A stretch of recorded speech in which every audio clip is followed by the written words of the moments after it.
kumusta ang inyong pakiramdam? Una sa lahat, parang sabi po last week medyo masama po ang inyong pakiramdam. Okay naman na po?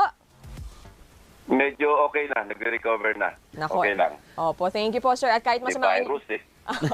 Oo nga po, meron nga. At kahit masama ang inyong pakiramdam sir, na ay na-deliver nyo ang inyong privilege speech tungkol sa mga maanumalyang flood control projects. Sa akin, sir, unang katanungan ko po siguro, ilang years na po itong nangyayari at millions, billions of pesos ang involved. Bakit po ito kaya nakalusot, itong mga anomalous, itong mga ghost projects na ito? Well, you mentioned na merong mga kasabwat sa DPWH, pero wala bang ibang government agency na nagka-counter-check ng mga proyektong ito?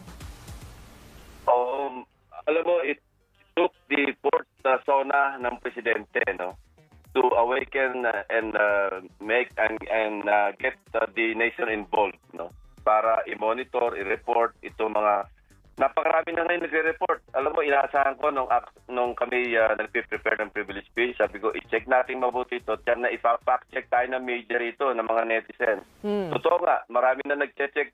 Pinupuntahan nila yung aking na-expose, ano? Mga lugar-lugar sa Calero sa Bulacan, Amalos Bulacan, yung sa Nauhan. Pinuntahan talaga. At ina-expect na namin yon. Isa pang ina-expect yun, na-anticipate ko, naku, sasabihin ng DPWH sigurado dito isolated kayo sa Bulacan. Yes. So, kaya nga ginawa ko, magsagawa tayo ng different case studies, hindi lang sa isang lugar. Actually, nung ginagawa namin yung kinakraft namin yung privilege speech, tapos na sana kami doon sa Oriental Mindoro kasi ang dami ng kaso doon eh.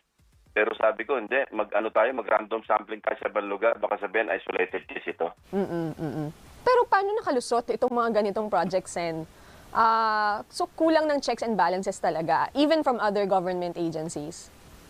Hindi, umabot na sa sukdulan eh. Kasi nga, diba sinabi ko doon na for the past 15 years, 3 trillion halos yung inappropriate natin sa different GAAs, sa 15 GAAs. So lumala ito kasi nung nakita nilang lumulusot at napakadaling pagkakitaan, sabi ko nga, piece of cake. So tumodo na sila ng insertion papuntang flood control projects nagsimulang 2023, 2024, 2025. Tama ka, Victoria, no? Walang check and balance eh. Kasi nahirati na yung mga mambabatas, kausap na yung DPWH, pagkatapos mga kontraktor. Pag nagsama-sama yung tatlo na yan, at nagkausap-isip sila, nagkasundo-sundo, paano lalabas yung katiwalian? Opo. Sir, doon sa dami ng case studies na inyong nabanggit, ano yung pinaka nakakagimbal para sa inyo na inyong nadiskubre dito sa inyong investigation? Nung una, akala ko pinakamalala na yung sa Oriental Mindoro. Kasi ilang bayan din yun eh. Bako, yung Apitong, Barangay Apitong, at saka yung Nauhan. Ano? So, nung sinuyod namin yon, nakakita kami sa sitio dike na hanap kami ng hanap doon sa proyekto na nandun naman sa DPWH website. Kasi malinaw naman doon completed. October 2024. Meron doon completed ng February 2025. Pero walang makita-kita hanggang sa in-interview na ng team ko yung mga residente dito, yung mismong barangay official. At tinatanong, alam mo, mag-ama yung nagpalit na barangay captain doon eh. Sabi nung ama, ako yung dati, anak ko ngayon, wala kami naramdaman dito na nagkaroon ng construction o nagkaroon ng flood control project. Pero sa record nakalagay, merong completed. So, yun yung mga kala namin, yun na yung shocking.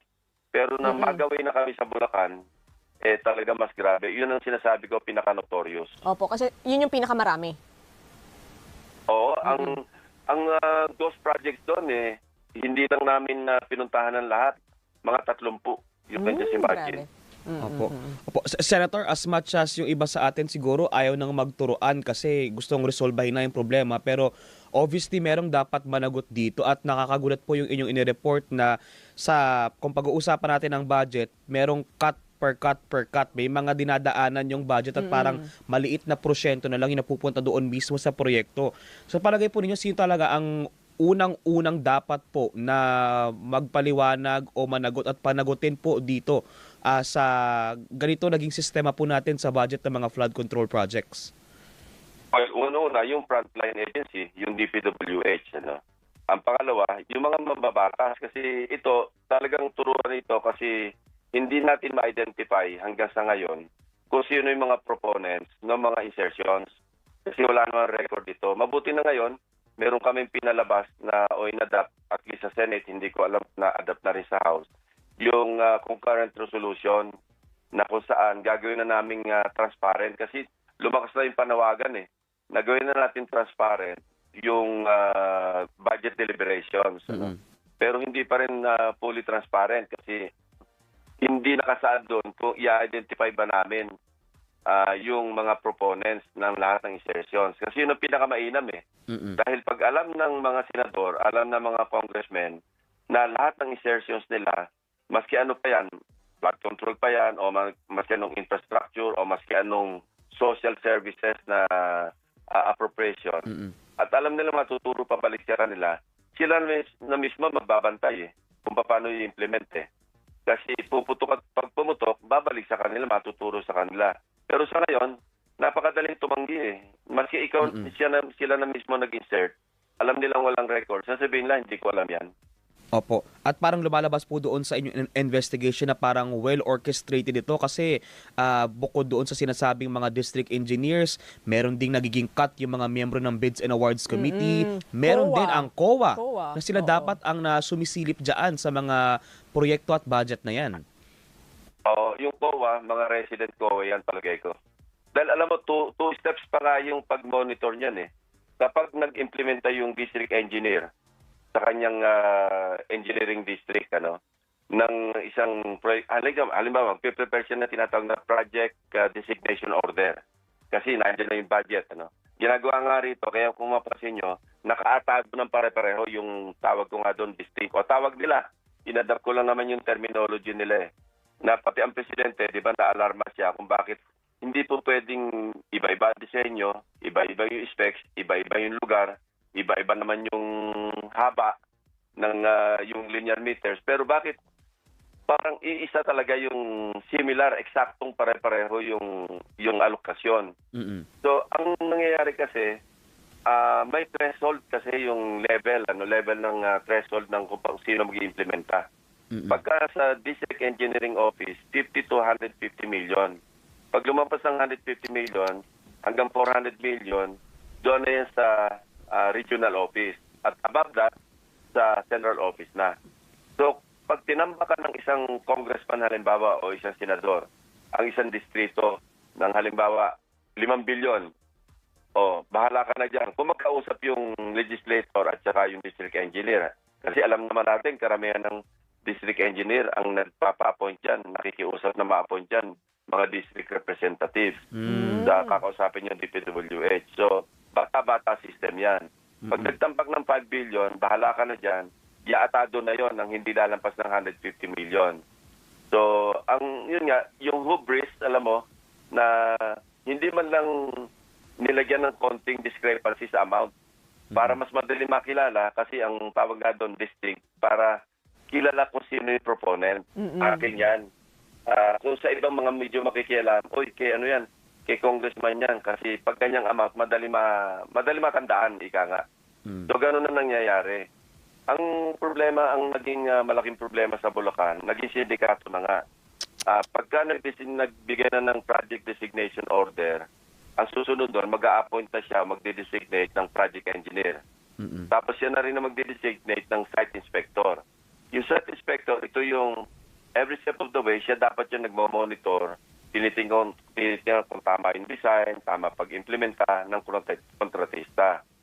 Kasabot na rin yung kontratista na in the first place, wala rin naman magagawa kasi yun dealings nila doon sa district engineering office na yon. So pagka hiniram yung kanilang lisensya, ito na nga naging abuso. Hiniram yung lisensya, ang nag-iimplementa na mismong yung district engineer na. So hindi naman makaangal yung kontratista kasi sa susunod, hindi siya pagbibigyan kundi siya makikisama. Yun, lumala na lumala. Kaya nga ganun nang nangyari na nakatakawa na, hindi na nagkasya doon sa 36% o 35% na lang ang matitas na proyekto, ginos project na para lahat kita na. At ang nakakalungkot po dito as senator, nung isa-isa pong nilabas ninyo yung sa inyong investigation maging ng pangulo, yung mga local officials, animoy parang mga maamong tupa na parang sasabihin nila wala silang alam na may mga nakalusot na mga ghost projects, hindi natuloy na mga proyekto. Pwede ba? Posible ba pwede yun? ba yun, sir? Kapanipaniwala ba yung gano'n? Hindi nila nababalitaan nangyayari sa kinasasakupan? Kasi pag may construction, di ba, kumukuha sila ng permit sa munisipyo o kaya sa City Hall.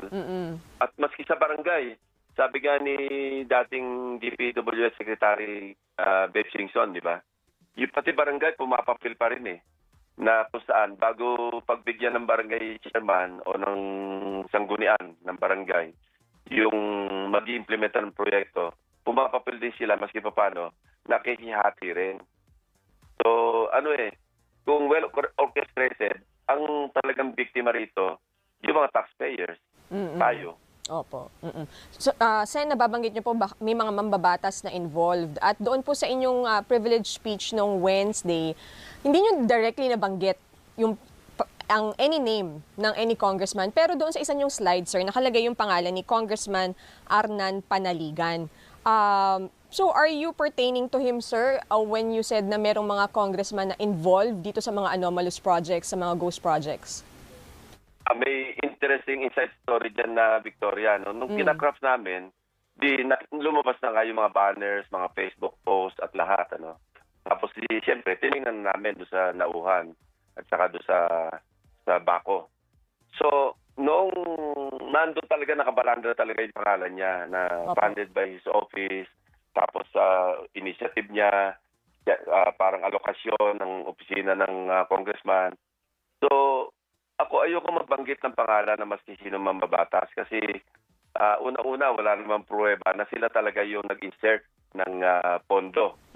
Pangalawa, kung magbabanggit ako ng isa, dapat magbanggit din ako ng iba. Kung hindi, unfair naman doon sa isa. So sabi ko, wag na lang tayo magbanggit. I-blur nyo na lang yung Yun ang una namin plano. Sabi ko, i-blur nyo na lang yung pangalan ng congressman dyan. Padang uli, sa loob ko, bakit ako magtatakip para sa kanya? Siya naman ang nag-post nito. So, why should I cover up for him? So, sabi ko, sige, ilabas yun na lang. Although I did not mention his name, but obviously, siya yung sinasabi kong district representative na mapag-angking congressman. Kasi inaangkin naman talaga niya. Factual naman yung aking presentasyon. Hindi naman ako nag-speculate. Hindi ako nag-assume. Talaga naman factual. So, kaya natawa ako nung na-interview na siya agad-agad kasi nagpa-interview siya. At sinasabi niya, wala akong kinalaman dyan. Hindi ko alam yan. Nasa NEP yan. Ang totoo, wala sa NEP lahat yun. Ang nasa NEP doon sa kanyang lugar, 810 million lang. Pero lumobo ito, may nag-insert. Hindi ko sinasabing siya. Wala akong proof na siya. May nag-insert ng 1.1 billion, kaya umabot ng 1.9 billion. Wow! So, hindi naman pwede nanggaling sa langit o nanggaling sa ulap yung insertion. Siyempre, meron nag-propose noon ng amendment, 1.1 billion. So, sino yon? Hindi ko sinasabing siya. Pwedeng ibang congressman na nakakita ng opportunity na doon maglagay, pwede namang ang intensyon maganda kasi talaga namang susceptible sa flood yung Nauhan Yung river system nila talagang malawak, So, ang masama, yung implementasyon. Wala namang masama na mag-allocate ng pondo sa isang lugar na talagang binabaha. Pero yung implementasyon, lumalabas, kung hindi man substandard, meron pang ang ghost. Okay, so hindi siya yung tinutukoy nyo na kumbaga directly nasa likod nito. Pero syempre siguro kailangan magpaliwanag bakit may pag-claim doon sa project when sinasabi ni Congressman na exclusive authority na territory ng DPWH. Oo nga kasi tinuturo niya yung National Expenditure Program na na raw yun, pinlano na ng DPWH. Opo. Pero hindi niya pinag-aralan na 810 million nga lang yung nasa National Expenditure Program. Tapos pagdating sa House, ang masama rito, ang pinagkunan pa, ang program appropriation. Hindi sa regular budget. So, ibig sabihin, meron silang pinagugutan galing sa regular budget. Kasi ang budget natin, Victoria, Christian, tatlo components, major, regular budget, special purpose fund, nandoon sa ilalim ng special purpose fund, yung unprogram appropriations at yung automatic appropriations, nandiyan na yung IRA, debt service, lahat kasi automatic na yon. So itong unprogram appropriations, Operations na under the Special Purpose Fund. Yung Special Purpose Fund, ito yung tinatawag na augmentation ito eh. Kapag kinulang yung pondo para sa regular budget sa mga items, yung presidente, siya mag-authorize na, o sige, mag-realign tayo galing sa unprogrammed appropriations o kaya sa... At saka may mga patakaran dyan, hindi basta-basta pwedeng humugot. Kailangan merong excess revenue. May certification yung National Treasury. May pera tayo dito, may excess. So pwede tayong kumuha, ilagay natin dyan sa isang item dyan. Halimbawa, nauhan, kinulang. O kaya, merong accompanying revenue measure. Merong na ipasang batas na may koleksyon, pwede lagyan ng pondo. Pangatlo, merong approved loan na paghuhugutan. Merong loan na na-approve, paglalagyan, ilalagay doon sa mga foreign assisted project. So, may mga patakaran pa dyan at saka hindi ganun kadali. Pero bakit napakadaling makakuha from unprogrammed fund, dinala sa nauhan? Sino yung mga nasa likod yan? Opo. Sir, nabanggit nyo nga po may mga congressman na possible baka involved dito sa mga anomalous projects. Natisod nyo po ba kung may mga senador din na baka may connection sa anomalous projects, anomalous flood control projects? Ganito lang, sabihin ko maaring mayroon. Kasi maaring mayroon din congressman. Ako naman, napigbabasihan ko sa congressman, nung start ng 19th Congress, may kausap akong congressman. This was 2022, no? Kwentuhan kami tungkol sa buhay-buhay hanggang sa natanong ko lang, teka nga pala, ilan na ba yung contractor dyan sa inyo? Ang sagot sa akin, teka, ang huling bilang ko nasa 67. Hindi naman rin nagpurso na, sino-sino yan? Kasi more or less, may idea naman ako kung sino yung iba.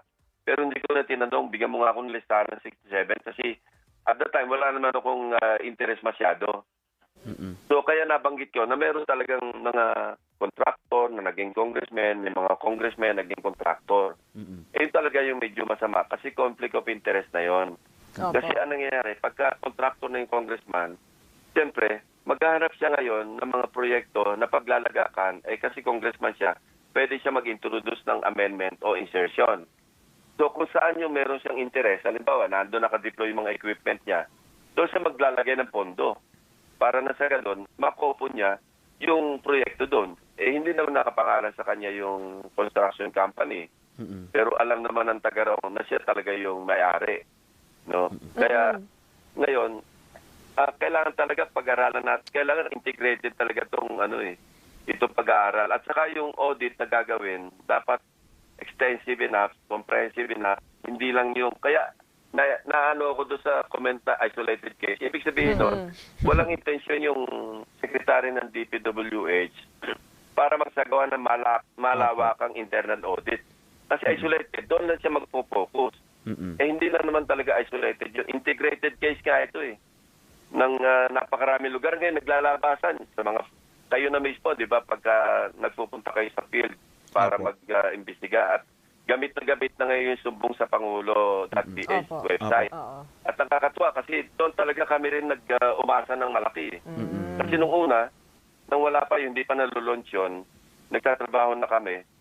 Pagka yung, alam mo yung DPWH, may ugali rin ito pagka yung malapit-lapit na yung budget deliberation, lalo ng ahensya nila. Laging down yung website nila Yan ang nalireklamo sa akin ng aking mga staff, sir. Down na naman ang website ng DPWH. Hirap mag-access. Apo. Sir, sorry, balikan ko. Sabi niyo po possible din na may senators na involved. Bakit po kaya? Kasi may mga nag-insert din mga senador Kaya yan nga yung pinaglalaban ko nung ina-adapt namin yung concurrent resolution.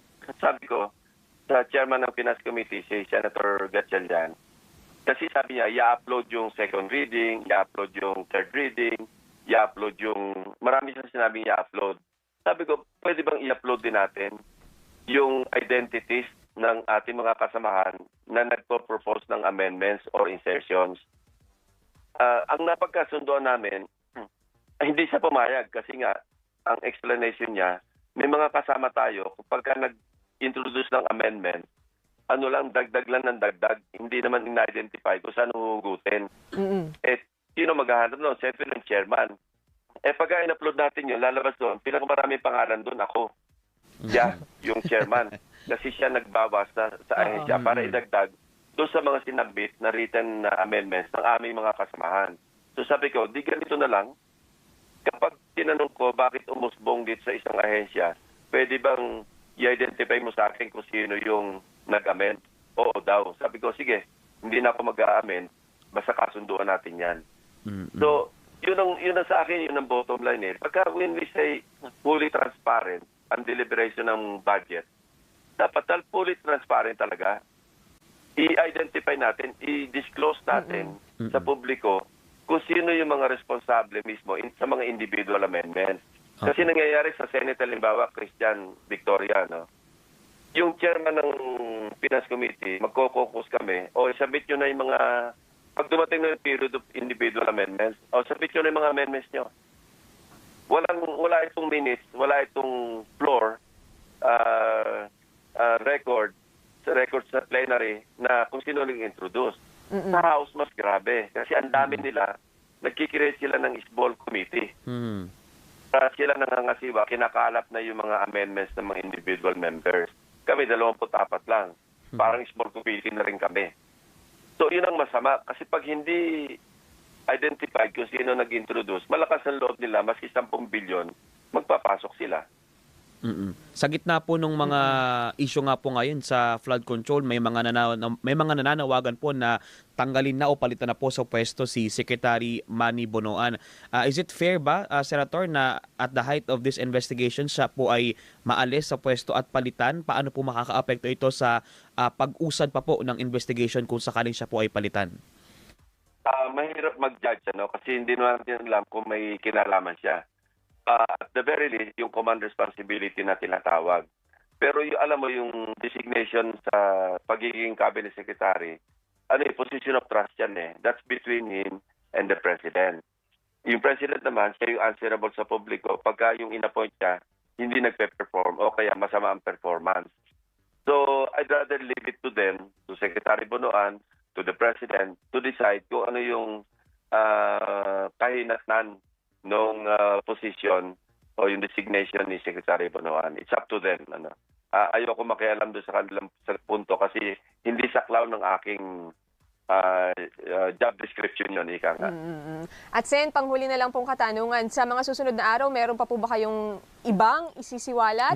May mga papangalanan po ba kayong congressman o senador na possible nasa likod ng anomalya? Ang nakakatuwa kasi nagising yung ating mga mamamayan. I'm sure busy na yung website ngayon ng Pangulo. So, at marami na rin media ang naging conscious na pinupuntahan yung mga lugar-lugar na maski hindi namagay sa privilege speech, sila na mismo nag-verify. So, kung wala kami makikitang bagong modus operandi, wala kami makikitang napaka-shocking o kaya mga bagong revelasyon na directly involved yung senador man o kongresista o malalaking tao, baka hindi na makiki-report na lang kami doon sa at saka kung merong committee hearing ang Blue Ribbon sa mga future investigations, isi-share ko na lang yung aming iba pang findings. Pero kung malalaki yung aming matutuklasan pa, baka nga magkaroon ng part 2.